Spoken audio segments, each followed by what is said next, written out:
Welcome to Founder Stories with Mona Juneja. This is the podcast you'll wish you found sooner. In each episode, I talk to founders who left their 9 to 5 to build their own business. They share mistakes, late nights, and the moments they almost gave up. If you have been thinking of starting something, these stories will give you the push you need. So let's get started. Welcome, Dean, to the Founder Stories podcast. It's my pleasure to have you here. So, Dean, we'll get started from your introduction. If you can tell our audience who you are, where you're from, and what do you do? Yeah, sure. So I guess long story short, I'm from America, Chicago. I run a micro paid ads agency where we're heavily focused on paid search and paid social, primarily within the B2B and B2C lead generation space. Been doing that for about 5 years full time. Been in marketing for the better part of 15 years. So I've been around for quite a while. And currently, I'm on travel here in Asia for a year. I decided to pack up my bags and leave America for a year, just to see if this whole digital nomad thing is what it's cracked up to be on the internet. So, where are you right now in Asia?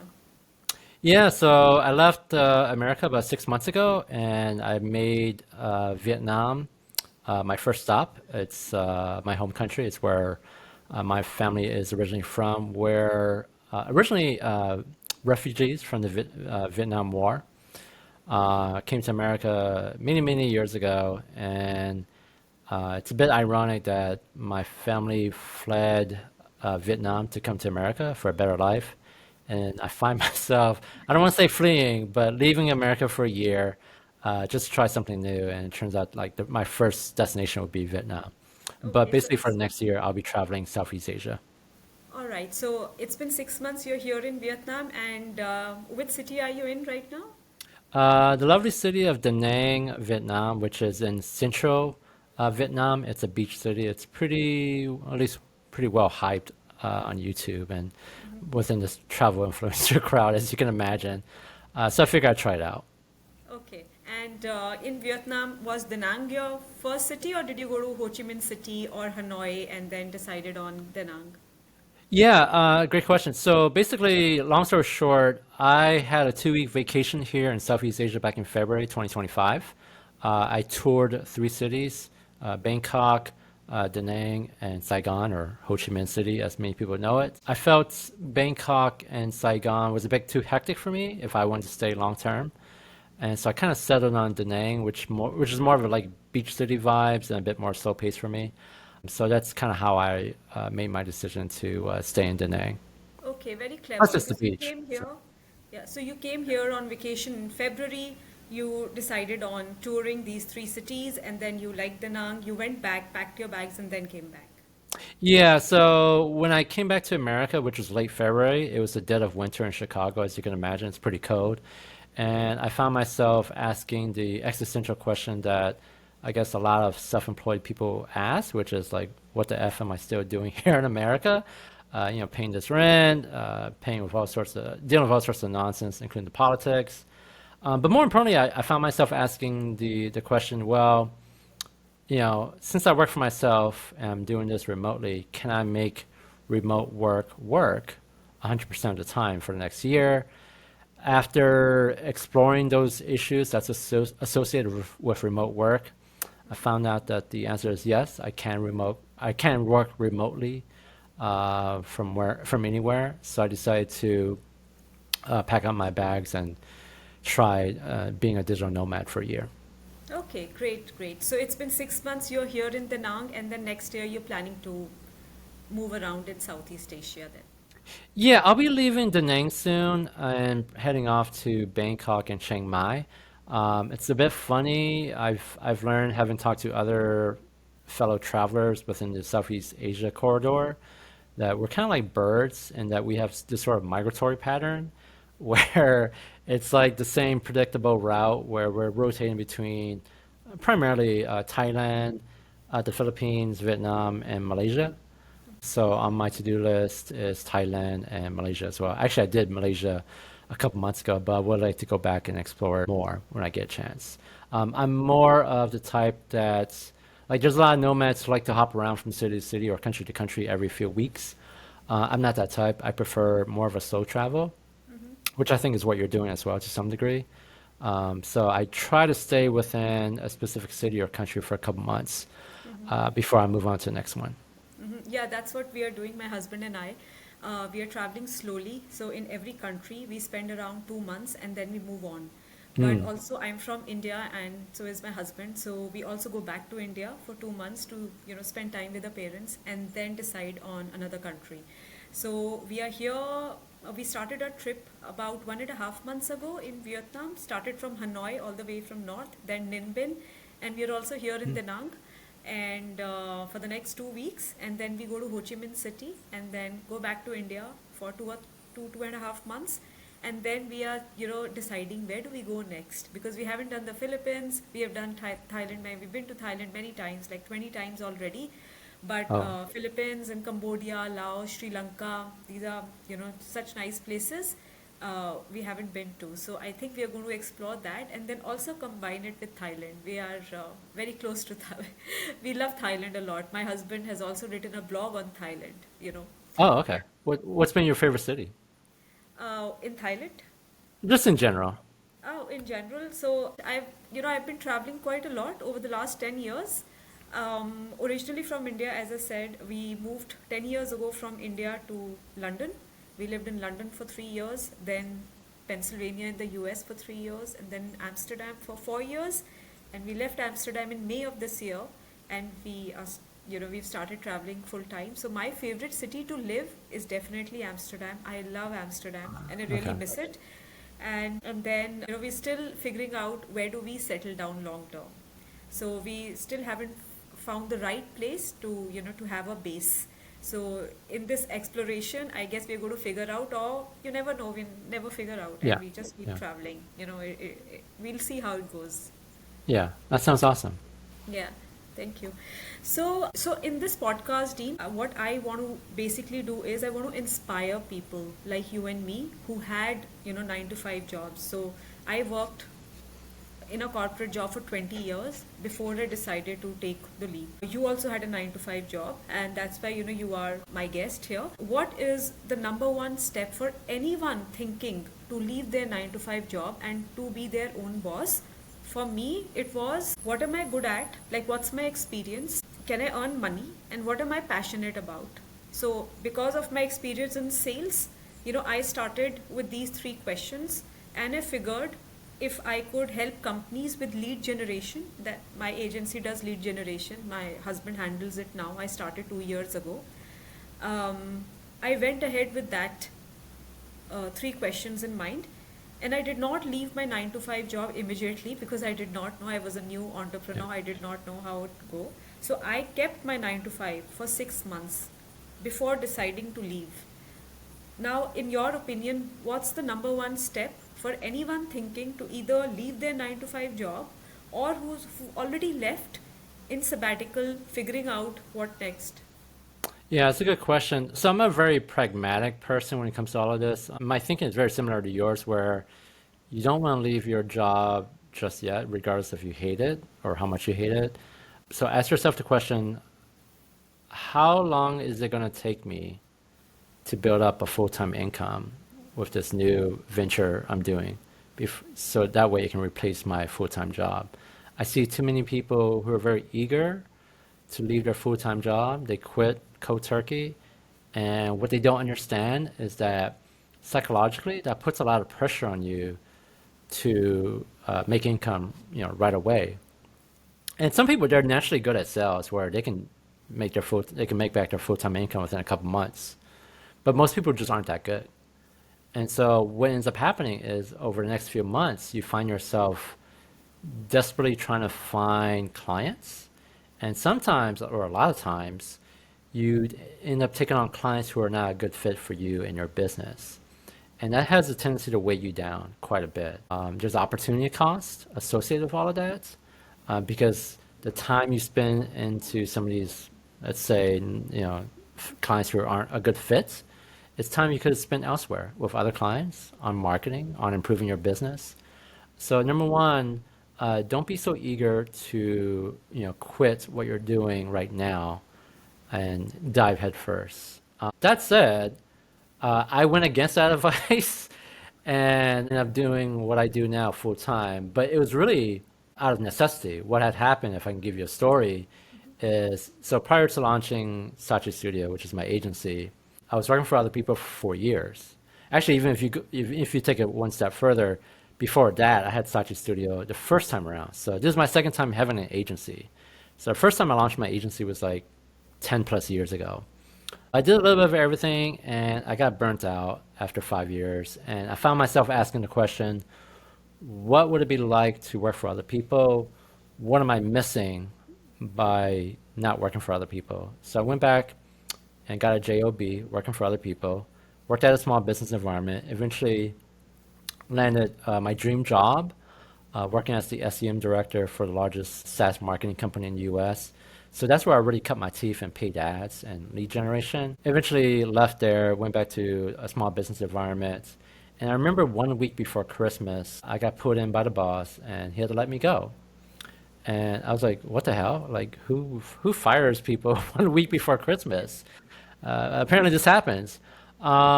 So I got fired and I had a big question to ask myself, which is, I was at a crossroads. Do I A, go search for a new job and start climbing that corporate ladder? Or B, do I strike it out on my own full time with my agency again? Because in my head, I knew I was going to go freelance again because I no longer wanted to work for other people. So I knew I was going to go freelance again. I just didn't think it would be this soon. So that was the crossroads I was at. And I decided, you know what? I'm getting older. I don't want to work for other people. I don't want to keep climbing that corporate ladder. I think I've learned more than enough over the last 4 years. So I decided to quit or stop searching for a job and basically bet on myself. But I was able to, make back that full-time income within, I want to say 6 to 12 months. Luckily, I had a nest egg that I could rely on, so I didn't have to be desperate for clients. But I only tell that story just because even though I give everyone the advice of, make sure you don't quit your job. Not that I quit my job, I got fired, but it worked out for me the second time around because I had hindsight of what it was like running an agency the first time. So I made a lot of mistakes the first time, and I'm able to apply that the second time around. So, Dean, first of all, sorry to hear that you were asked to go just before Christmas. It's very brutal, but as you said, these things happens. So basically, anyone who's thinking should not leave their job instantly. They should apply what they're good at and what they've learned in their jobs, and then put it together, and then also see if they can earn, revenue from their startup, and then go full on with that. All right, so that's great. The other question I had was, since you work remotely, do you have a remote team as well, or your team is based in the US? Yeah, so we're a micro agency. All that really means is that we're bigger than a freelancer, but smaller than most, I guess, bigger agencies where they have 5, 6, 7 employees or contractors. So I do have a small team of media buyers, just myself and 2 other media buyers, all in North America. I decided a couple of years ago that I would keep it small. I know quite a few agency owners who grew it to 15, 20 employees. And the one thing that they all had in common, despite their backgrounds, is none of them liked running a really big agency. It just wasn't fun anymore. And I'm someone who still likes being deep in the weeds when it comes to marketing. I like interacting with clients. I don't just want to be a business owner who does, let's say, business development and sales and marketing. I want to deal with the accounts and ad campaigns and actual strategy. So I've intentionally kept it small on purpose. All right, yeah. Even my husband's agency is very small, and even my SaaS tool, which I'm building, we have a small tech team, and I intend to keep it that way. It's a very lean team, one person in marketing, so we are total 5 of us in the SaaS tool which I've building, because it's so hard to manage people as well, right? I mean, it might be fancy to say, okay, I have 15, 20 people, but then it's also like hard to manage. It's funny you say that. I think it's important to understand your personality when it comes to growing a business. There are people who love managing people, and that's great. But if you don't like being in that sort of leadership role where you have to lead a lot of people, then you may want to consider being micro, like myself and your husband and you are. And I realized pretty early on that I don't want to have to lead that many people. I just don't find it fun. So that's why I'm pretty small. Yeah, yeah. All right, great. And your clients, are they most of your clients in the US, or they're spread across Europe and Asia? All English speaking, predominantly North America, a couple of European and Australian clients, but I would say predominantly North American. They're all in the lead generation space, so we don't deal with e-commerce. If you're a B2B or a B2C company, regardless if you're local or national, and your goal is to either get more form fills, more appointments, or more phone calls, that's generally where I come in on the paid search or paid social side. Got it. All right. So, Dean, what's your plan long term? See yourself traveling across Southeast Asia in 2 or 3 years, or do you think you're going to go back to the US? Yeah, it's a good question. So I made a commitment with myself when I left America for a year, which is I've given myself a 1 year contract. And what that really means is that I'm going to commit to travel for a year. And then after 1 year, which is May 2026, let's reevaluate. More importantly, the questions I'm going to be asking myself is, well, A, do I actually like this? If I don't, then obviously I can go back to America. If I do, where to next? What do I want to say long term? Those sort of questions that you find yourself asking as well. So to answer your question, I can only answer what I'm going to do for next year. I think in my head, I know what I want to do, but knowing myself, I don't want to speak about that into existence yet, just because I'm a bit superstitious. So I have to, even though we're on a podcast, I have to keep that to myself just because I'm a bit superstitious. But in my head, I think I know what I want, but at the same time, I also realize life is very unexpected and I have to let this play out over the next year. Yes, very true. So, Dean, since you are in Vietnam and you originally, I mean, your parents were from Vietnam, how do you find living here? Yeah, so first of all, I get asked this question quite a bit when people learn I'm Vietnamese American. I'll answer it like this. So even though I look Vietnamese, I look Asian, I blend in with everyone else, with the locals, I do consider myself Vietnamese American or American first because I was raised in America for ever since I was a little baby. This is my first time being back in Vietnam. So for all intents and purposes, even though I look Asian, I still feel like a foreigner in a foreign land. And when I touched down here in the city, especially for the first month, everything just felt foreign to me. Um, Even though I spoke the language back home to some degree, I've eaten the food, I have Vietnamese friends, obviously my family's Vietnamese, I still felt like a foreigner. So with that said, I'm learning a lot of things just like you are about my own home country. That said, it's been accelerated a little bit just because I've learned to make some friends with the locals and they've helped me as well. So I'm not sure if I've answered your question, but so I guess, long story short, I may look Vietnamese and I may look Asian, but in many ways I still think like a foreigner. I don't think that's necessarily a bad thing. It could be a good thing.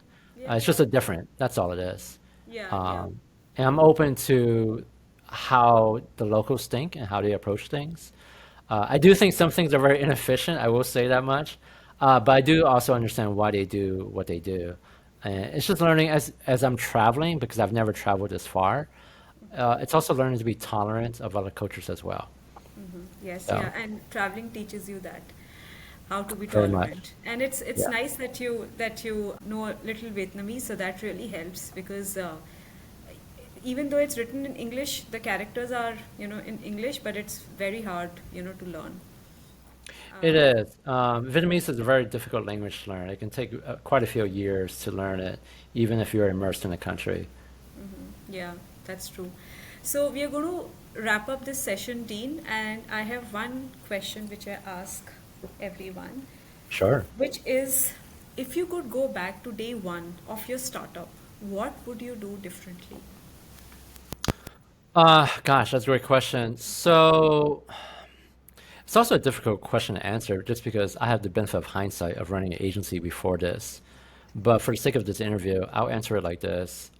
Chase shiny toys. I think too often with entrepreneurs, we have like tons of ideas just bursting from us, especially in the age of AI and automation. The moment you mention how AI and automation can help you save time and money, there's a lot of people who stop what they're doing and they try to pursue some new shiny toy within this arena, as you can imagine, because you run a SaaS app that's similar to or that integrates AI and automation. But it's very important to stay focused and keep the main thing the main thing. And even though I have some small side hustle gigs that I'm kind of exploring that's similar to AI and automation, I also have to keep the main thing, which is my agency. That's what pays for everything. That's what pays for the lifestyle. But if I had to give one advice to your audience, I would say don't chase shiny toys.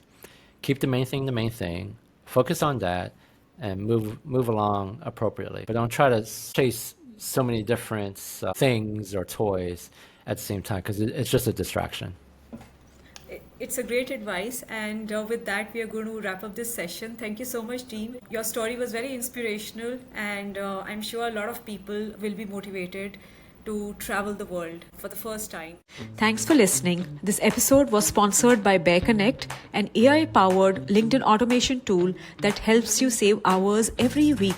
If you enjoyed this conversation, make sure you follow or subscribe and share it with at least one person who needs a reminder to follow their dream. See you next time.